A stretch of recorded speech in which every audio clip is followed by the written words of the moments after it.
Em xin chào tất cả mọi người nha. Em xin giao lưu một cây hồng vân nha, một cây hồng vân ăn trái nha. Hoành chín.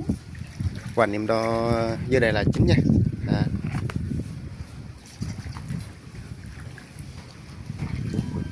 Cho tới đây là 100. còn cao là 100 nha. Cây này sống phỉ nha. Cây này dạng rễ, rễ em nuôi nó sống nha. Thân lắc nè, nó lắc dưới lên luôn nha. Cây này hồng vân này mình ghép được hồng vân Đài Loan nha. Hồng vân Đài Loan. Dòng này thì ăn trái ngon lắm nè. Đó vậy.